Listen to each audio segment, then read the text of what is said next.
OK, maintenant je vais vous parler brièvement du kit des Water Rangers qu'un de vous, professeurs, allez gagner pour votre classe en vous inscrivant au Festival de l'eau. Donc, vous avez une chance de gagner un de ces kits ici.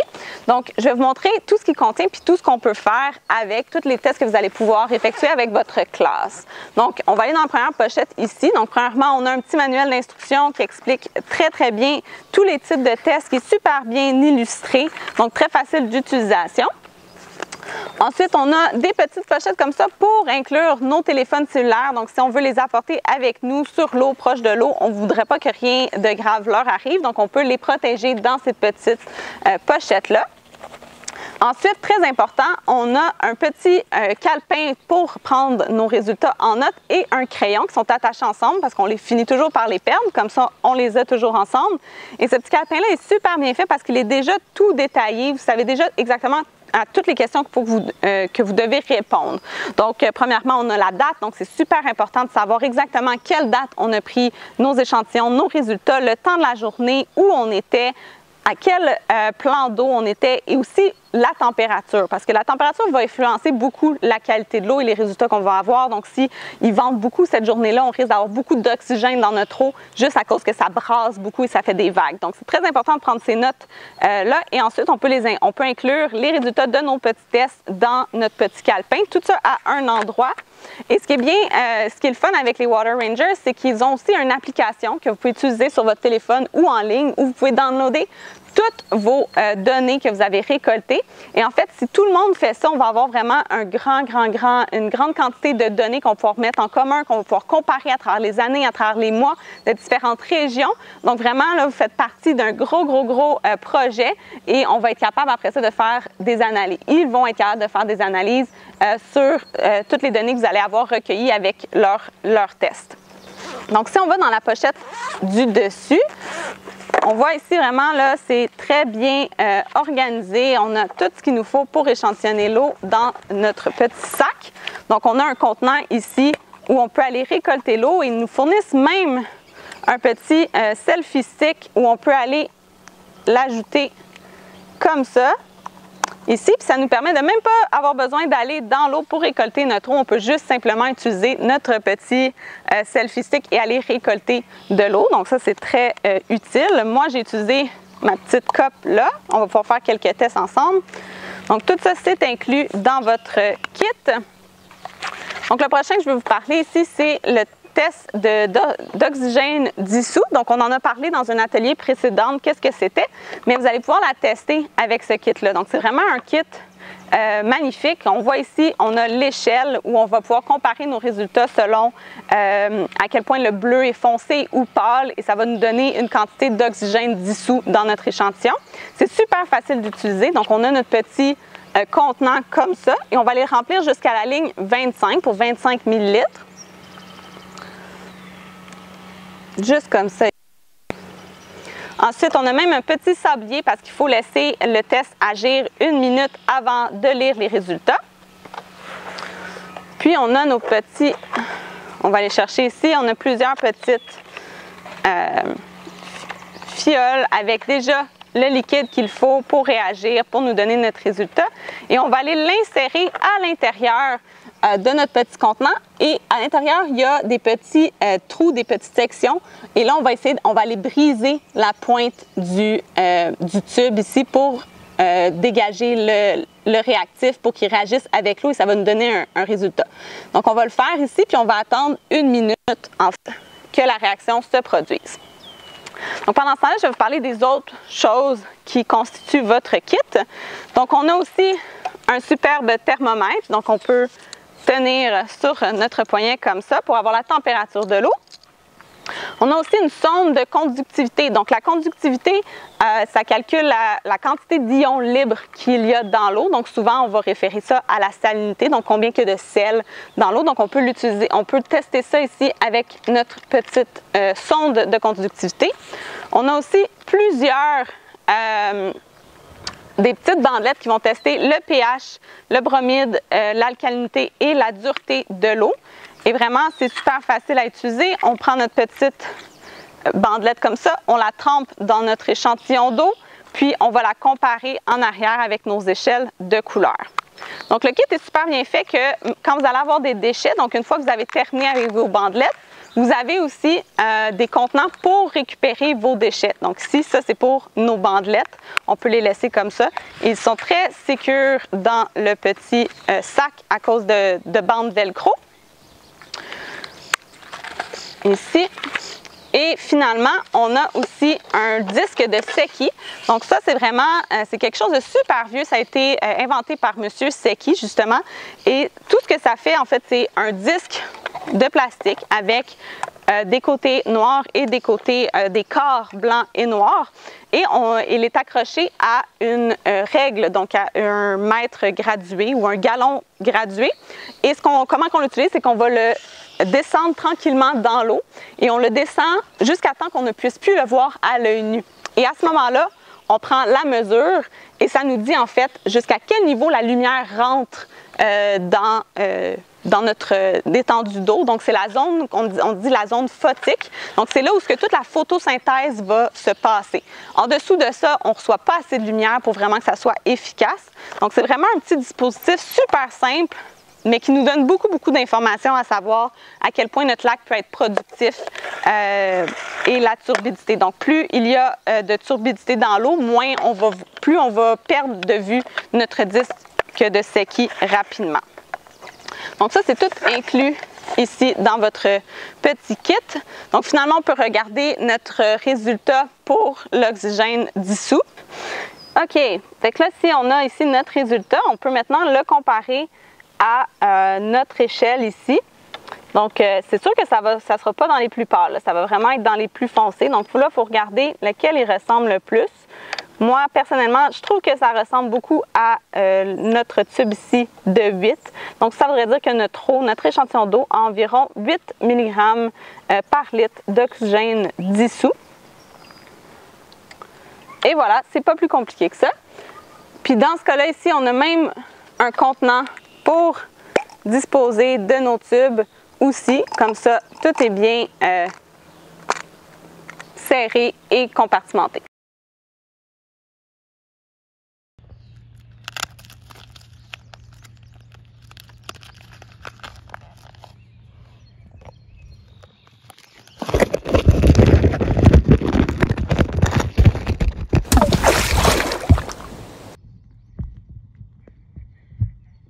OK. Bonjour tout le monde. Maintenant, on est dans notre laboratoire d'enseignement où ici, on fait des cours de microbiologie principalement. Donc, la microbiologie, c'est la science de tout ce qui est microscopique. Nous, aujourd'hui, on va se concentrer un petit peu plus sur les bactéries, puis sur un certain type de bactéries qui s'appelle les coliformes fécaux.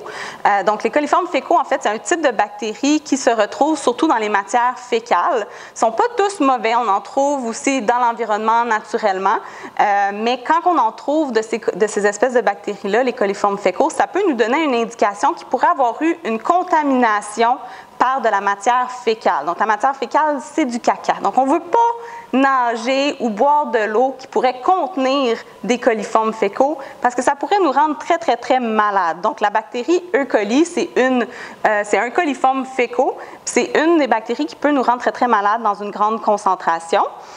Donc, il faut faire attention. Donc, pour tester la quantité de coliformes fécaux qu'il peut avoir dans notre eau, on va filtrer de l'eau. Donc ici, j'ai de l'eau de la rivière que je viens de prendre. Je vais la filtrer sur un filtre spécial ici et ça va attraper. Le filtre est tellement petit qu'il va, toutes les bactéries vont se déposer dessus. Donc, je vais avoir des bactéries sur mon filtre et ensuite, mon filtre, je vais aller le placer sur un agar qui est un milieu nutritif pour les bactéries. Je vais le déposer sur ma plaquette ici et je vais l'incuber pour 24 heures dans un incubateur. Donc, je vais lui donner les meilleures conditions possibles pour qu'elle grandisse. Et quand on revient, quand on va regarder les résultats, on devrait avoir des colonies, donc des petits amas de bactéries individuelles. Et ces colonies-là, ils viennent tous d'un seul même individu. Donc, ils sont tous des clones d'eux-mêmes. Donc, si on compte chacune des colonies qu'on peut voir visuellement, parce que les bactéries, toutes seules, on ne peut pas les voir visuellement, elles sont trop petites, mais les colonies, il y a tellement de bactéries, de clones, que vraiment ça fait un amas, et là on est capable de les compter. Et en les comptant, on est capable ensuite d'aller voir combien de coliformes fécaux on avait à la base dans notre eau. Donc, pour commencer, il faut que j'allume ici mon Bunsen burner. Donc, ça, c'est vraiment une flamme. Donc, ça va créer un environnement stérile parce qu'on ne veut pas avoir de contamination externe de l'extérieur dans notre expérience. Donc,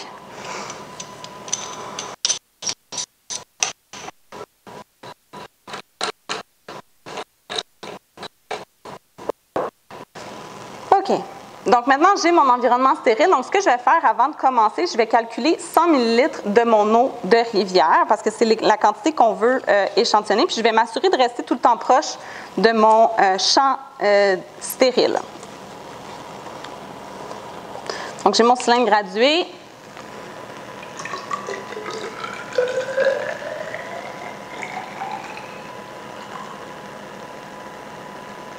Et voilà.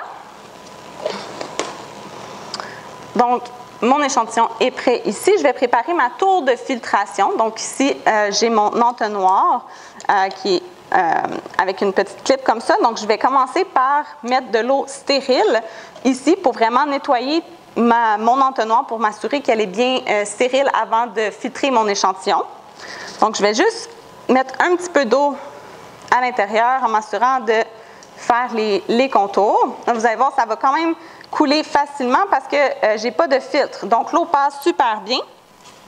Donc, maintenant, je vais pouvoir mettre mon filtre parce que c'est bien humide. Donc, je vais enlever mes sections ici. Je vais aller ouvrir mon petit filtre. Je vais stériliser mes petites pinces ici en les passant dans la flamme. C'est bien important d'attendre qu'elles refroidissent. Puis, je vais aller placer mon filtre ici comme ça. Et là, je vais retirer la petite couche sur le dessus et ça, on peut le mettre à la poubelle. Donc, je vais replacer mon entonnoir avec ma pince et maintenant, on est prêt, on est bientôt prêt à filtrer notre eau. Je vais rajouter un petit peu d'eau stérile, m'assurer que tout est beau, tout est humide. Donc là, je vais partir ma pompe ici, ça va faire beaucoup de bruit parce que ça va vraiment tirer l'eau. Donc, préparez-vous.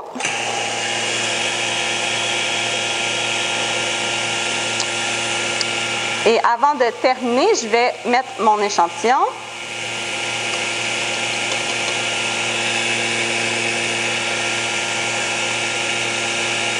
Donc, vous voyez, ça prend beaucoup plus de temps pour que l'eau diminue.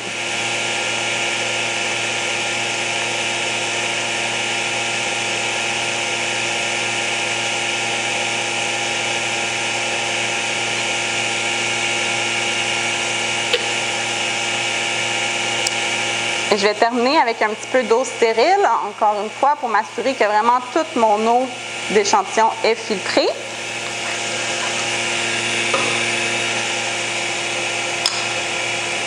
Pendant que l'eau filtre, je vais restériliser mes petites pinces.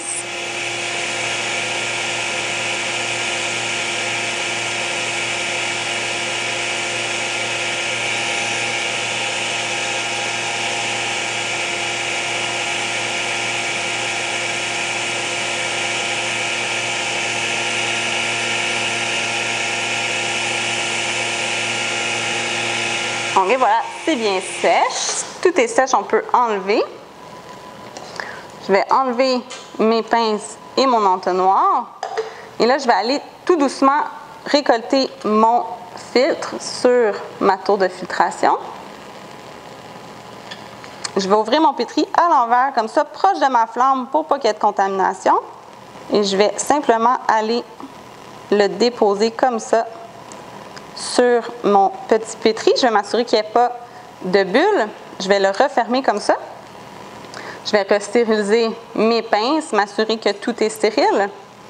Et maintenant, je peux éteindre mon Bunsen burner. Et je vais aller identifier mon petit pétri pour savoir exactement qu'est-ce que j'ai filtré ici pour que n'importe qui regarde dans le frigo sache c'est un échantillon de quoi. Puis, je vais le mettre dans l'incubateur pour 24 heures, puis on va pouvoir regarder les résultats par la suite.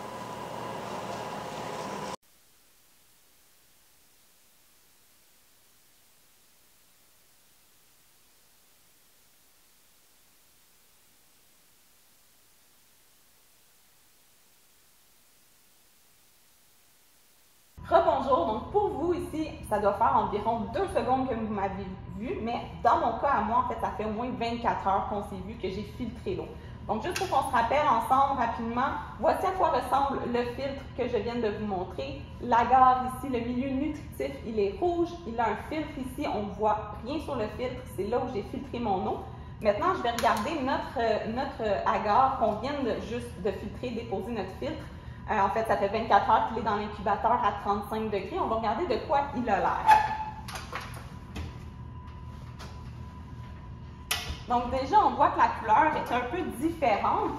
Donc si on compare avec notre milieu qui est frais et notre milieu qui a été incubé pendant 24 heures, et ça, la raison, c'est simplement parce que les bactéries ont grossi, elles ont grandi et elles ont mangé ce qu'il y avait dans mon petit substrat ici. Donc la couleur a légèrement changé. Maintenant, si on regarde vraiment le dessus du filtre, vous pouvez voir, j'espère, qu'il y a des choses effectivement. Donc ça, c'est des bactéries qui ont poussé. Donc quand on venait juste de filtrer, on ne pouvait pas les voir à l'œil nu, les bactéries sont trop petites. Mais puis, quand on les fait grandir pendant un nombre de temps assez long, elles vont se reproduire à un certain point jusqu'on va être capable de les voir visuellement. Donc ça ici, chaque petit point que vous voyez, c'est des colonies. Donc des colonies qui viennent tous d'une seule cellule mère. Et chaque colonie, en fait, est une quantité énorme de clones d'une seule colonie. Donc, j'espère que vous allez, je ne sais pas si vous pouvez bien voir, il y a des colonies qui sont en bleu et d'autres qui sont, j'espère que vous pouvez les voir, un petit peu blanches ou jaunes, ou au moins vous allez être capable de voir un peu de relief. Donc, ça aussi, c'est des bactéries, ils ne sont juste pas la même couleur. La raison pourquoi ils ne sont pas la même couleur, en fait, c'est que ce média-là spécial, le DCM, il va sélectionner pour les coliformes, mais il va aussi différencier entre les bactéries E. coli et toutes les autres coliformes. Donc, on se rappelle, E. coli, c'est un coliforme fécaux. Et sur ce média-là, elle va apparaître comme étant bleue. Donc, elle n'est pas toujours bleue, mais ce média-là, il la rend bleue. Donc, on est capable vraiment de compter visuellement juste les bactéries E. coli. Et toutes les autres bactéries sont aussi des coliformes, mais d'une autre sorte. Donc, ce ne sont pas des E. coli. Donc maintenant, pourquoi est-ce qu'on fait ça? En fait, pourquoi on voudrait voir les colonies, les compter? La raison, c'est simple, c'est pour la qualité de l'eau. Pour savoir est-ce que c'est sécuritaire de nager ou de boire l'eau. Donc, si on compte le nombre de colonies, on va avoir une concentration par 100 ml d'eau parce que c'est la quantité qu'on a filtrée. Et tout dépendant de pourquoi on va utiliser l'eau, on va avoir des standards qu'il faut suivre. Donc, si c'est de l'eau qu'on veut boire, il faudrait retrouver 0 coliformes dans notre eau. Donc, c'est ça ici, vous allez voir, il y en a beaucoup de coliformes. On ne voudrait vraiment pas boire cette eau-là, elle pourrait nous rendre malades. Ensuite, si on veut, par exemple, juste se baigner, donc normalement, quand on se baigne, on ne se prend pas des grands verres d'eau de rivière, mais ça peut arriver que quand on nage, quand on joue dans l'eau, il y a quelques gouttes d'eau qui nous arrivent dans la bouche. Donc, il faut quand même tester l'eau, savoir est-ce que c'est sécuritaire. Et la ligne, en général, c'est est-ce qu'on a 100 bactéries par 100 ml ou moins. Donc, si c'est moins, on est capable, on peut se baigner. Si c'est plus, alors là, souvent, les villes vont fermer les plages. Donc, ils vont dire, vous ne pouvez pas vous baigner, il y a trop de coliformes fécaux dans l'eau. C'est bien important de suivre les directives parce que si on se rappelle bien, ces coliformes fécaux-là, ils peuvent nous rendre très malades. Et si les concentrations sont jugées assez hautes par la ville ou l'organisation qui contrôle la plage, c'est parce qu'ils ont des raisons de croire que même si tu en as juste quelques gouttes dans la bouche, ça pourrait te rendre très malade quand même. Donc, vraiment, ici, c'est comme ça qu'on fait pour tester la qualité de l'eau pour les bactéries, les coliformes fécaux. On a regardé plutôt la qualité de l'eau en général, donc j'espère que vous en avez appris un petit peu plus aujourd'hui sur la qualité de l'eau et on se voit dans la prochaine vidéo.